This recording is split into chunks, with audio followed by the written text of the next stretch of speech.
the counterplan by itself, independently, would solve for the impacts of the affirmative a lot better than just the affirmative would. And I used to claim that all the time on consultation counterplans. You can claim it on agent counterplans about how maybe on the Africa topic last year, Africa doing the plan would work a lot better than the United States. And if the United States gets involved, that's what triggers the disad. Or on this topic, Venezuela needs to do whatever you're doing because they can work a lot better with the Cubans, and that every time the United States gets involved, the government just flips, right? It's possible for both the United States and Venezuela to build a human wall in the Gulf of Mexico to make sure the Cubans can't get to Florida. Either agent could theoretically do that. But if the United States does it, then not only does that get us the disad, but it doesn't work as well because the Cubans don't volunteer as many bodies. I don't know. Right? Yet. I don't know why we're just going to take them. Helicopters? That's what conditions are for. We need 700 dead bodies. Right now. So does that make sense? Like, and it's important to there are a lot of tactical considerations when thinking about counterplan disad interactions. But what I'm trying to hammer home here is strategically, your counterplan and your disad need to be buddies. They need to be from the same cloth. And they really need to reinforce each other. A counterplan is a lot more offensive with the right disad. And a disad is a lot more offensive with the right counterplan. Any questions about counterplans, disads? We're moving on to criticisms. What do you mean, yes? I don't know anything about Ks. I would impress upon you, if you're going to run a K, that the most important thing strategically is the framework. Not only does the framework often short-circuit any access the affirmative has to his or her impacts, but it's also a nice place to couch responses. Because a lot of affirmative debaters are just not listening to the framework or not listening close enough to get it. Kyle Dennis used to do that all the time on the criminal justice topic. He used to run CLS, or Washburn was running Foucault at the time. And we would lose a lot of rounds to those criticisms, not because we weren't answering them correctly, but because our answers were assumed by the framework.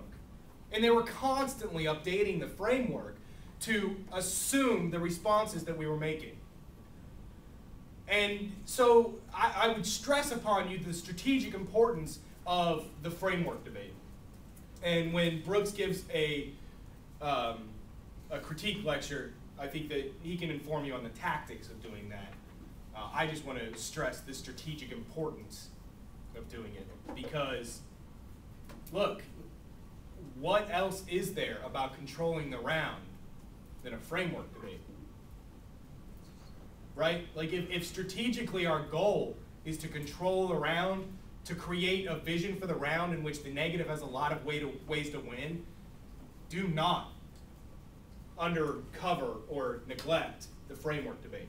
You may have lots of impact cards that are really cool and really confusing, and who cares about POMO, but the framework debate is the only way you're going to access any of that literature.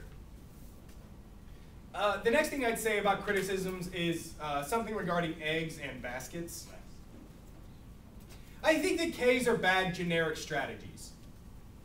I think that that's kind of like the way lazy debaters use criticisms is, I don't have anything else to say. Let's just run this, FemIR. Let's just run this, CLS. And it's like, I think that that's a bad way of running the criticism, because all of a sudden, the framework says that this is the most important thing, or for some reason, we have to look at this before as a gateway issue to the affirmative. Well, if that's the case, and they just happen to be writing with lots of impact turns, like women bad, or black people bad, I don't know. Like, I don't know what there's an impact debate to be had on all of those things, or like some sort of a Prague counter K, I don't know. If they just happen to be ready for that, then the only basket that you had eggs in, except for the T that you weren't planning on going for, so wasn't very developed in the 1NC, is gone. Right? Like, under what viable scenario do you have options if you're behind on the alternative debate? Kick it. And go for what? Framework. I mean, right? Like, we're going suicide framework when we don't have an alternative?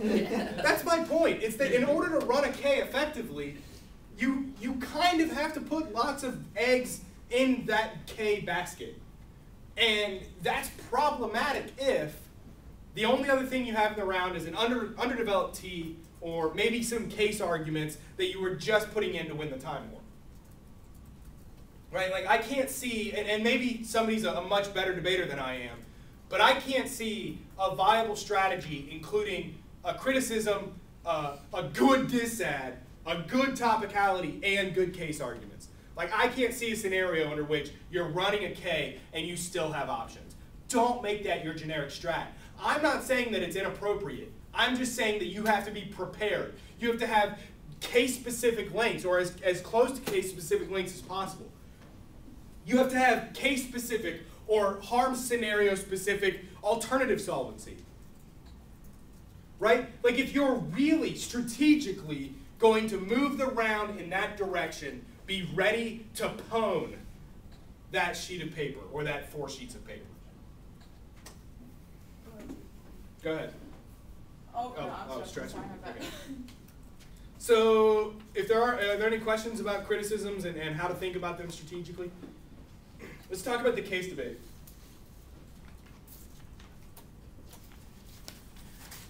I don't really know why we call arguments on case pimps. Like, I really don't understand the linguistic, like, case pimp. Is that like you're just slapping the case once every once in a while? Like, You make the case your home. yeah, I think I have some problems using gender normative language, so I'm not going to refer to them as case pimps. But I think that these types of arguments, and by these types of arguments, I mean maybe not the best warranted arguments, maybe not the most offensive arguments, but just arguments about the case itself, especially on plan text. If you read plan text and then during cross-ex, you're like, so how does this work or how does that work? It's at least worth on the plan saying they can't explain to you, even if their explanation is wonderful, they can't explain to you how this works. So why would you vote for a case that you don't know whether or not it's going to solve because they can't explain this? Right? That'll take like 5 seconds, and guess how long it's going to take them to explain it? More than that. Right? Like, they have to re-explain plan text just because you spent 5 seconds saying they can't explain to you how their plan solvency mechanism really gets to the impacts that they're talking about. That seems incredibly improbable, and you shouldn't vote for a case that doesn't have guaranteed solvency. Now, if they concede an argument like that, then guess what? You've got couch impact analysis for the 1 in R to levy against the disad. Right? Like, if they don't do a good job in the 1AR of explaining it or like rebuilding those links or whatever, then now the disad has more weight against the case. So that is an offensive argument, even though it's defensive. Like, it could get you something, but there's no cost. Right? It's like 3 or 4 seconds to make an argument like that. The other thing I would say on the case is like that Birds song, turn, turn, turn. You've got to be putting offense on case because a lot of times people aren't that smart about reading blocks. And so if you just read a short piece of evidence that is a turn or offensive against one of their advantage scenarios, something tells me it's either going to get dropped or overcovered.